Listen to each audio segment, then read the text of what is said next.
नमस्कार प्यारे बच्चों, आप सभी का एक बार फिर से बिडन एकेडमी बुचावास के ऑनलाइन प्लेटफॉर्म पे हार्दिक स्वागत है। और बच्चों, अपने लास्ट टाइम क्लास के अंदर पढ़ रहे थे चैप्टर 5 अपना 12th बायोलॉजी का वंशागति तथा विविधता के सिद्धांत। और इसमें बच्चों हमने पढ़ा था पिछली क्लास में प्रभाविता का नियम। भी मेंडल ने 3 नियम दिए थे अपने जो निष्कर्ष, उन निष्कर्षों के आधार पे 3 नियम बनाए गए थे। और जिनमें पहला नियम था प्रभाविता का नियम, लॉ ऑफ डोमिनेंस। ये नियम हमने पढ़ लिया था और ये जो नियम आधारित था बच्चों वो F1 पीढ़ी पर आधारित था और एक संकर संकरण की F1 पीढ़ी पे। उसके बाद अपना दूसरा नियम आता है बच्चों विसंयोजन का नियम, या उसको बोलते हैं युग्मकों की शुद्धता का नियम, या फिर उसको कहा जाता है बच्चों अपने पृथक्करण का नियम। यानी अपने मेंडलवाद में पढ़ रहे थे और मेंडलवाद में बच्चों अपना जो दूसरा नियम पढ़ना है हमको इस क्लास में। पिछली क्लास में हम पढ़ चुके हैं पहला नियम प्रभाविता का नियम। इसमें जो दूसरा नियम हमको पढ़ना है, ये दूसरा नियम है बच्चों, इसको बोलते हैं अपने विसंयोजन का नियम। विसंयोजन का नियम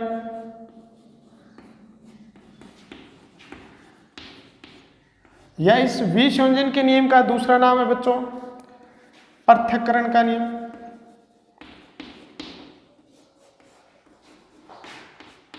पृथक्करण का नियम। और इसी का बच्चों एक अन्य नाम आता है युग्मकों की शुद्धता का नियम, या फिर इस नियम को बोलते हैं बच्चों अपने युग्मकों की शुद्धता का नियम। युग्मकों की शुद्धता का नियम। युग्मकों की शुद्धता का नियम, या इंग्लिश में बात करें तो बच्चों इसको बोलते हैं लॉ ऑफ सेग्रीग्रेशन। लॉ ऑफ सेग्रीग्रेशन पहला था बच्चों लॉ ऑफ डोमिनेंस का अपने पढ़ चुके हैं। ये अपना जो नियम है, ये नियम सबसे पहले इंपॉर्टेंट जो फैक्ट्स है इसके बारे में वो अपने बात करेंगे। सबसे पहली बात तो इसमें ये अगर हम बात करें आधारित कौन से संकर पर है, तो हमने पहले ही बात की थी कि जो प्रथम 2 नियम आते हैं प्रभाविता का नियम और विसंयोजन का नियम या युग्मकों की शुद्धता का नियम, ये एक संकर संकरण पर आधारित है। कौन से संकर पर बच्चों? एक संकर संकरण पर। एक संकर संकरण पर। एक संकर संकरण की हम बात कर चुके थे कि ऐसा संकरण जिसमें बच्चों केवल एक लक्षण की वंशागति का अध्ययन किया जाता है, या फिर अपने ऐसे कह सकते हैं कि ऐसा संकरण जिसमें केवल एक लक्षण को लेकर संकरण की क्रिया करवाई जाती है वह कहलाता है एक संकर संकरण।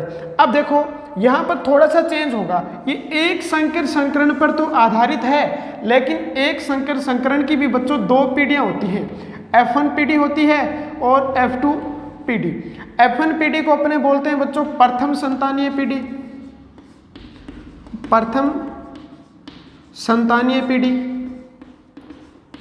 और इसको F2 को बोलते हैं बच्चों अपने द्वितीय संतानीय पीढ़ी। द्वितीय संतानीय पीढ़ी, ये 2 पीढ़ियां हैं। अब देखो जो प्रथम F1 पीढ़ी है इस पर अपना प्रथम नियम आधारित था। कौन सा? प्रभाविता का नियम। और प्रभाविता का नियम ये कहता था कि जब 2 जनकों के मध्य जनक कैसे होने चाहिए बच्चों? शुद्ध होने चाहिए। शुद्ध का मतलब समयुग्मजी होना चाहिए। जैसे मान लो कि एक लंबा पादप है तो इस लंबे पादप के जो जीन हैं वो टी यानी समयुग्मजी अवस्था में होनी चाहिए। यानी समयुग्मजी क्या होता है कि बच्चों कोई भी अपना जीन है, अपने जितने भी लक्षण है ना, कैसा कोई चेहरा के लक्षण है या फिर बाल हैं, जो भी अपने लक्षण होते हैं उन लक्षणों को नियंत्रित एक विशेष संरचना के द्वारा किया जाता है और उस संरचना को बोलते हैं अपने जीन। यानी गुणसूत्रों पर पाई जाने वाली वे संरचनाएं जो आनुवंशिक लक्षणों का नियंत्रण करती हैं जीन कहलाती हैं। तो एक जीन के 2 रूप होते हैं, एक होता है बच्चों प्रभावी और एक होता है अप्रभावी। मान लो ये टी है, लंबा लक्षण है, ये दोनों टी एक जैसे हैं, कैपिटल टी को प्रदर्शित कर रहे हैं अपने। ये कैसी अवस्था है बच्चों? समयुग्मजी अवस्था है। कैसी अवस्था है? समयुग्मजी। यदि एक कैपिटल टी हो और एक बच्चों क्या हो? स्मॉल टी हो, तब ये कौन सी अवस्था होगी? विषम युग्मजी अवस्था होगी। ये कैसी अवस्था होगी बच्चों? विषम युग्मजी अवस्था होगी, या फिर अपने इसको बोलते हैं अशुद्ध अवस्था, या फिर अशुद्ध। और समयुग्मजी को बोलते हैं बच्चों शुद्ध। तो प्रभाविता के नियम में हमने देखा था कि जब दो समयुग्मजी जनकों के मध्य संकरण की क्रिया करवाई जाती है ना, तब जो प्रथम पीढ़ी उत्पन्न होती है वो बच्चों कैसी होती है, प्रभावी होती है। यानी प्रथम पीढ़ी ये उत्पन्न हुई थी विषम युग्मजी, इसमें जो टी है ये क्या है, प्रभावी जीन है। तो प्रभावी जीन है तो लक्षण कौन सा नियंत्रित करता है, ये लंबे का। तो F1 पीढ़ी में कौन सा लक्षण प्रकट हुआ था, लंबा लक्षण प्रकट हुआ था। कैसा लक्षण प्रकट हुआ था बच्चों, लंबा लक्षण प्रकट हो गया था। तो F1 पीढ़ी में सारे के सारे जो पादप बने थे वो कैसे पादप बने थे बच्चों, लंबे पादप बने थे। लेकिन F1 पीढ़ी में जब स्व निषेचन करवाते हैं ना तो F2 पीढ़ी प्राप्त होती है। और F2 पीढ़ी पर कौन सा नियम आधारित है बच्चों, विसंयोजन का नियम या पृथक्करण का नियम या युग्मकों की शुद्धता का जो नियम है वो आधारित होता है। यानी अपने इस जो नियम है इसके अंदर अपने बता सकते हैं बच्चों। पहली बात करें, एक नंबर इंपॉर्टेंट बात की बात करें तो यह नियम बच्चों किस पर आधारित है, अपने कह सकते हैं यह नियम एक संकर संकरण की, एक संकर संकरण की F2 पीढ़ी पर, F2 पीढ़ी पर आधारित होता है।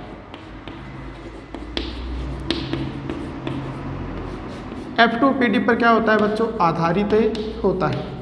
F2 पीढ़ी पर आधारित है। और संकर कैसा है बच्चों, एक संकर संकरण है। अगर द्विन संकर संकरण आ जाता है तब बच्चों कौन सी पीढ़ी आ जाती है, तो F2 पीढ़ी आएगी। और द्विसंकर संकरण की जो F1 पीढ़ी है या F2 पीढ़ी उस पर बच्चों स्वतंत्र अपीवन का नियम आधारित होता है। तो यहाँ पर अपने कह सकते हैं जो विसंयोजन का नियम है या पृथक्करण का नियम है या फिर इसको बोलते हैं युग्मकों की शुद्धता का नियम, ये किस पर आधारित है, ये एक संकर संकरण की F2 पीढ़ी पर आधारित है। ये अपने जो चीज़ है बच्चों ये इंपॉर्टेंट है, ये क्वेश्चन निश्चित पूछा जाता है कि ये कौन सी पीढ़ी पर आधारित होता है, तो F2 पीढ़ी पर आधारित है। और कौन सी F2 पीढ़ी होगी, एक संकर संकरण की। ये जो एक संकर संकरण की F2 पीढ़ी इस पर ये आधारित होता है। अब ये जो नियम है ये कहता क्या है, ये नियम कहता है कि जब F1 पीढ़ी में प्राप्त संततियों का संकरण करवाया जाता है या स्व निषेचन करवाया जाता है तो बनने वाले जितने भी पादप हैं वो बच्चों पृथक पृथक अपने लक्षण प्रकट करते हैं। जैसे अपने बात करते हैं, हमारे पास बच्चों एक पादप है, लंबा पादप है। मेंडल ने जो प्रयोग किया था उसी की अपने बात कर रहे हैं। मेंडल ने क्या लिया, एक शुद्ध लंबा पादप लिया।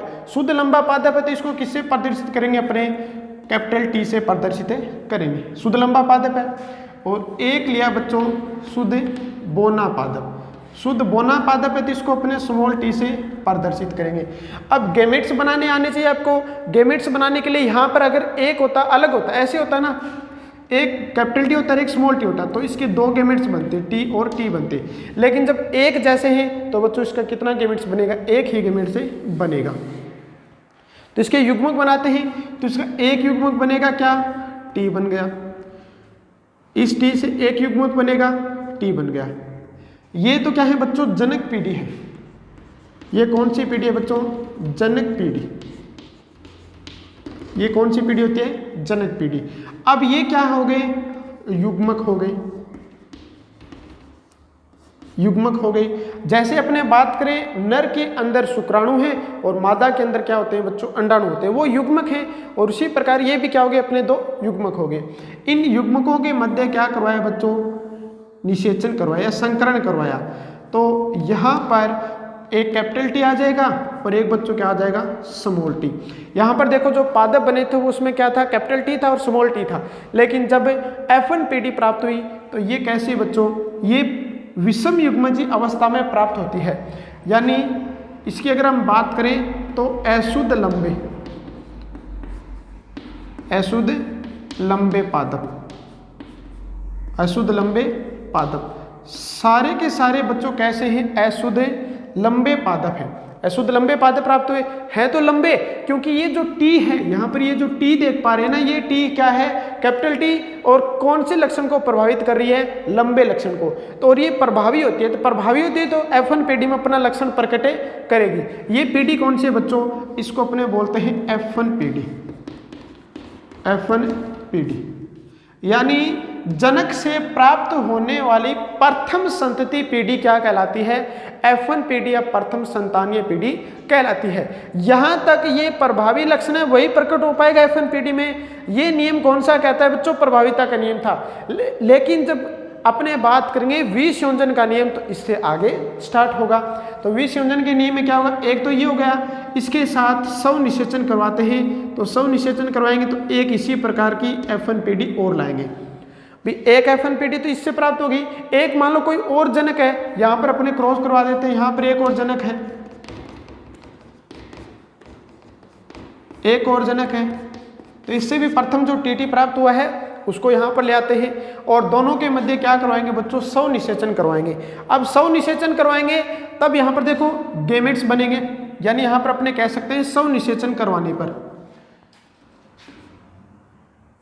पहले गेमेट्स बना लेते हैं। इसके गेमेट्स बनेंगे, 2 गेमेट्स बनेंगे, क्योंकि मैंने अभी कहा था बच्चों गेमेट्स बनाने की जो बात है उसमें ध्यान रखना, अगर सेम है तो एक गेमेट्स बनेगा, अगर अलग अलग है ये तो 2 गेमेट्स बनेंगे। गेमेट्स बनाने के लिए जो सूत्र होता है बच्चों n² होता है, ये भी अपने आगे जो क्लास आएगी उसमें बातें कर लेंगे। तो यहाँ पर 2 गेमेट्स बनेंगे, एक तो बना बच्चों T और एक बना स्मॉल t, एक यहाँ पर बना कैपिटल T और एक बना बच्चों स्मॉल t। अब देखो क्रॉस करवाते हैं अपने, क्रॉस करवाएंगे तो इस T का क्रॉस करवाएंगे बच्चों इसके साथ, इसके साथ क्रॉस करवाएंगे तो क्या बना? कैपिटल T बना। क्या बना बच्चों? कैपिटल T बना। इस T का फिर क्रॉस करवाएंगे इसे स्मॉल t के साथ, तब क्या बना बच्चों? एक कैपिटल T और एक स्मॉल t बना। ठीक है, क्रॉस हो गए। अब इस T का क्रॉस करवाएंगे बच्चों अपने इसके साथ, तो कैपिटल T और स्मॉल t। इस स्मॉल t का क्रॉस करवाएंगे बच्चों इसके साथ, तो क्या बना? Small t। अब देखो पादप कैसा था बच्चों? अशुद्ध लंबा पादप था। कैसा पादप था? अशुद्ध लंबा पादप था। अशुद्ध लंबा पादप था ना। अब देखो लक्षण कैसे प्राप्त हुए, यहां पर देखो ये T कैपिटल T जिसमें भी आ गया मतलब कैसा लक्षण है? वो लंबा लक्षण, ये लंबा पादप है। तो ये पादप कैसा? लंबा। ये पादप कैसा है बच्चों? लंबा। ये T कैपिटल T आ रहा है, इसमें भी कैपिटल T आ रहा है, मतलब ये भी क्या है बच्चों? लंबा पादप है।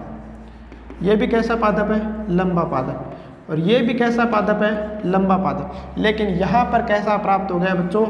बोना पादप प्राप्त हो गया। कैसा पादप प्राप्त हो गया? बोना पादप प्राप्त हो गया। अब अपने पास 2 शब्द आते हैं। 2 शब्द कौन से आएंगे बच्चों? 2 शब्द आते हैं लक्षण पर रूप और जीन पर रूप। जीन पर रूप, जीन पर रूप अनुपात और लक्षण पर रूप अनुपात। लक्षण पर रूप, ये पीढ़ी कौन सी है बच्चों? F2 पीढ़ी है। ये F2 पीढ़ी होती है। पीढ़ी कौन सी है बच्चों?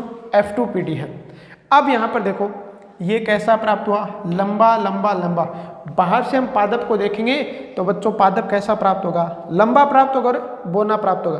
तो वे जो बाह्य प्रतीत होते हैं या बाहर से हमें दिखाई देते हैं वे क्या कहलाते हैं बच्चों? लक्षण कहलाते हैं। या उन लक्षणों का जो प्रारूप है, जितने प्रकार के पादप प्राप्त हो रहे हैं उनको लक्षण प्रारूप कहते हैं। यानी बाहर से दिखाई देने वाले लक्षणों के जो प्रकार हैं या प्रारूप हैं वो कहलाते हैं बच्चों लक्षण प्रारूप। लक्षण प्रारूप कितने हुए बच्चों? लक्षण प्रारूप की यहाँ पर बात करें तो 2 लक्षण प्राप्त हो रहे हैं। लक्षण प्रारूप कितने प्राप्त हो रहे हैं? 2 कौन कौन से हैं? लंबा अनुपात बोना। भी लक्षण कितने 2 प्राप्त हो रहे हैं हमें? एक तो लंबा पादप प्राप्त हो रहा है और एक बच्चों कैसा? बोना पादप प्राप्त हो रहा है। लंबा पादप प्राप्त हो, लंबे कितने प्राप्त हुए? 1 2 3। लंबे 3 प्राप्त हुए और बोना बच्चों 1 प्राप्त हुआ। 3:1 में लंबे और बोने पादप हमें प्राप्त होते हैं। अब देखो यहाँ पर अपने बात करें तो अगर प्रतिशत के आधार पे देखें ना बच्चों, तो प्रतिशत के आधार पे कितने प्राप्त हुए? 75%। क्योंकि हम प्रतिशत के आधार पे बात करेंगे तो 100 को लेके चलेंगे। 100 के आधार पे बात करें तो बच्चों ये कितने प्रतिशत हो गए? 75%। और बोने पादप कितने प्राप्त हुए? 25%। अब देखो जीन प्ररूप, जीन प्ररूप क्या होता है, जितने प्रकार के जीन प्राप्त हो रहे हैं या जीन का जो प्रकार है उसको जीन प्ररूप बोलते हैं। और जीन प्ररूप क्या है बच्चों, देख सकते हैं अपने पास कितने प्रकार के जीन प्राप्त हो रहे हैं। एक तो ऐसा जीन है जिसमें दोनों के दोनों क्या है, कैपिटल टी है, तो एक तो ये हो गया कैपिटल टी, ठीक है। दूसरा बच्चों एक कैपिटल टी और एक स्मॉल टी है, तो एक कैपिटल टी और एक स्मॉल टी, एक कैपिटल टी और एक स्मॉल टी, दो एक जैसे प्राप्त हुए, तो यहाँ पर अपने अनुपात लिख सकते हैं कैपिटल टी और है स्मॉल टी, ठीक है बच्चों, कैपिटल टी और है स्मॉल टी। कैपिटल टी और एक स्मॉल टी कितने हैं, दो है। एक ऐसा है जिसमें दोनों ही क्या है बच्चों, स्मॉल टी है, दोनों ही क्या है, स्मॉल टी है। अब ऐसा कैपिटल टी वाला कितना है बच्चों, एक है, कैपिटल टी वाला कितना है, एक है।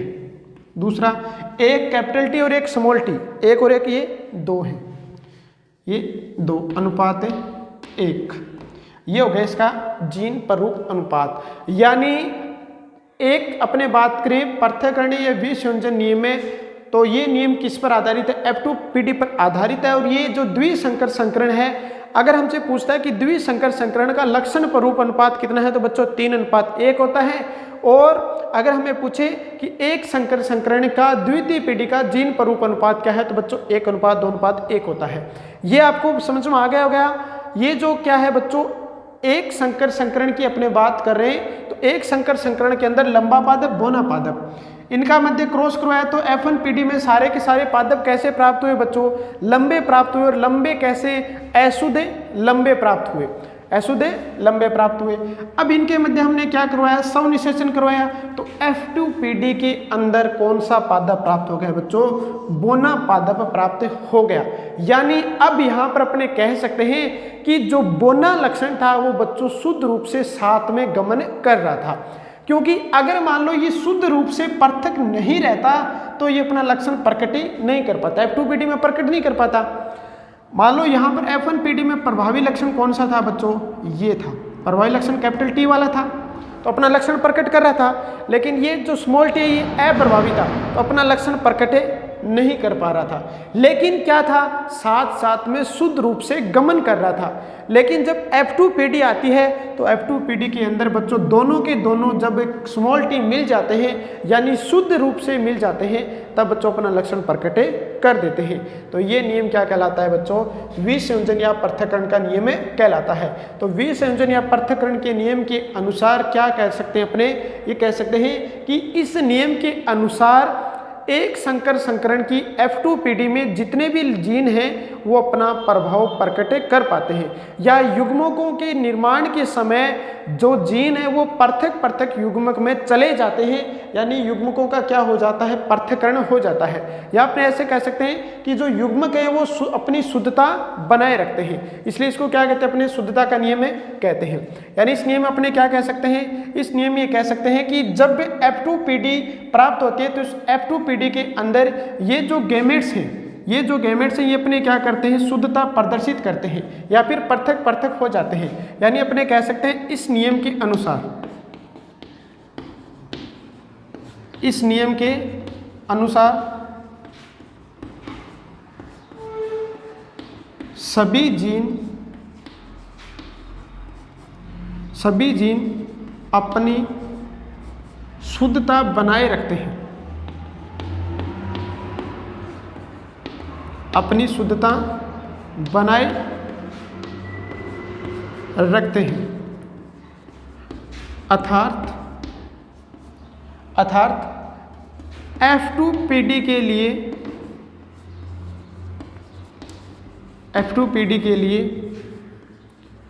युग्मक बनते समय, F2PD के लिए युग्मक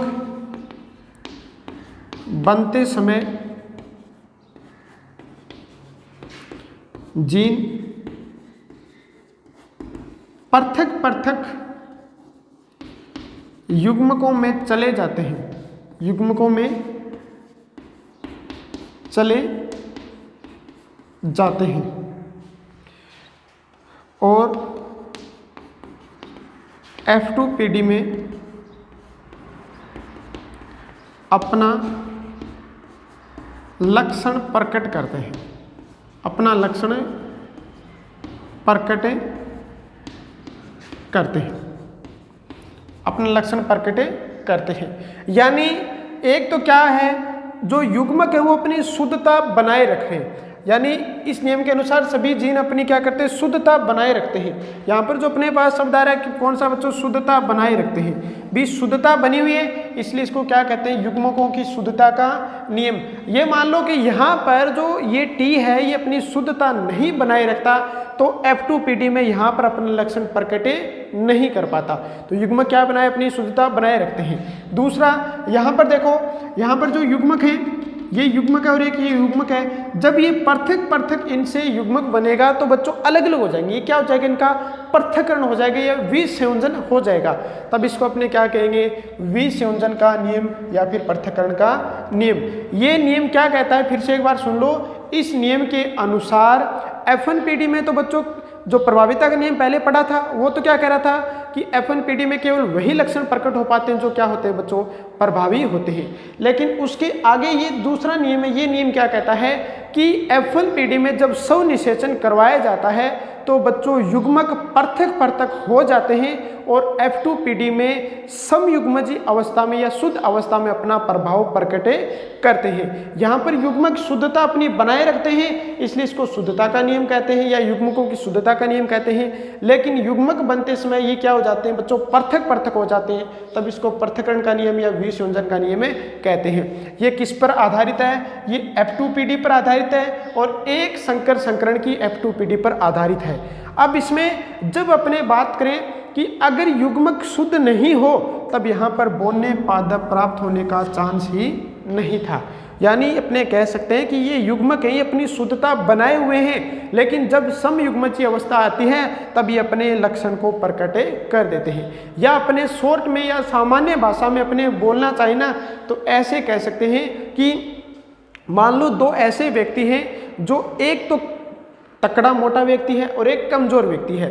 जैसे मान लो क्या है बच्चों, एक तो तकड़ा मोटा व्यक्ति है, एक तो इस प्रकार ये तकड़ा मोटा व्यक्ति है और एक बेचारा ऐसे पतला व्यक्ति है, मुर्दा व्यक्ति है। ये अपने कह सकते हैं ये जो तकड़ा व्यक्ति ये क्या करेगा, अपना प्रभाव प्रकट करेगा, ये अपना प्रभाव प्रकट करेगा। यानी इसमें जो तकड़ा है वो कौन है बच्चों, ये टी है, ये F1PD में तो अपना प्रभाव प्रकट कर रहा है। लेकिन मान लो कि ये वाले दोनों जो कमजोर व्यक्ति अगर ये दो एक साथ हो जाएं तब इस तकड़े व्यक्ति को क्या कर देंगे बच्चों, प्रभाव प्रकट करने नहीं देंगे। यही कंडीशन यहाँ पर हो रही है, ये कंडीशन यहाँ पर हो रही है। देख सकते हैं यहाँ पर बच्चों एक तो क्या है, ये जब तकड़ा व्यक्ति है या फिर अपने बोल सकते हैं प्रभावी है, ये प्रभावी इस अप्रभावी को उभरने नहीं दे रहा या प्रभाव प्रकट करने नहीं दे रहा। लेकिन जब ये दोनों एक जैसे हो जाए ना तब क्या कर देंगे, अपना प्रभाव प्रकट कर देंगे। और यही कंडीशन कहाँ पर हो रही है बच्चों, यहाँ पर हो रही है। यहाँ पर ये क्या है, दोनों समयुग्मजी अवस्था में आए या शुद्ध अवस्था में आए तब इन्होंने अपना लक्षण क्या कर दिया बच्चों, प्रकट कर दिया। अब यहाँ पर देखो, यहाँ पर एक कैपिटल टी और एक स्मॉल टी है तो लंबा पादप प्राप्त हो रहा है। यहाँ पर एक कैपिटल टी और स्मॉल टी है तो लंबा पादप प्राप्त हो रहा है। अगर मान लो विषम युग्मजीय अवस्था होती है तो उसमें प्रभावी अपना प्रभाव प्रकट कर पाता है, लेकिन जब अप्रभावी समयुग्मजीय अवस्था में या शुद्ध अवस्था में आ जाता है तो अपना प्रभाव प्रकट कर देता है। क्योंकि यहाँ पर गैमेट्स ये शुद्ध रूप से चल रहा है और साथ में जब शुद्धता इनकी प्राप्त हो जाती है तब ये क्या कर देगा बच्चों, अपना प्रभाव प्रकट कर देगा। अब देखो इसमें एक इंपॉर्टेंट चीज आती है, ये पूछा जाता है अक्सर कि F2PD एक संकर संकरण की F2PD का जीन प्ररूप अनुपात क्या है, तो जीन प्ररूप अनुपात 1:2:1 होगा। अगर हम बात करें लक्षण प्ररूप अनुपात की तो लक्षण प्ररूप अनुपात बच्चों क्या होगा, 3:1 होगा। यानी 75% लंबे और 25% बोने पादप प्राप्त होते हैं। तो ये आपको पता चल गया वो जीन प्ररूप अनुपात और लक्षण प्ररूप अनुपात। जीन प्ररूप अनुपात क्या होता है, जीन की आंतरिक संरचना या जीन की प्रकार को अपने क्या कहते हैं, जीन प्ररूप कहते हैं। लक्षण प्ररूप को अपने क्या कहते हैं बच्चों, लक्षण प्ररूप को अपने इंग्लिश में एक शब्द लेते हैं फिनोटाइप। यानी बाहर से जो लक्षण दिखाई दे रहे हैं ना, जितने प्रकार के लक्षण दिखाई दे रहे हैं उन लक्षणों के प्रकारों को जीन प्ररूप अपने लक्षण प्ररूप कहते हैं और ये प्राप्त होता है 3:1। अब देखो बच्चों एक अपने आता है बेटसन और पुनेट, एक शब्द आएगा अपने आगे आएगा बेटसन व पुनेट, बेटसन व पुनेट शब्द आएगा, बेटसन व पुनेट। अब इसके एक बार स्क्रीनशॉट ले लीजिए आप, फिर आगे अपने बात करते हैं बेट्सन और पुनेट की।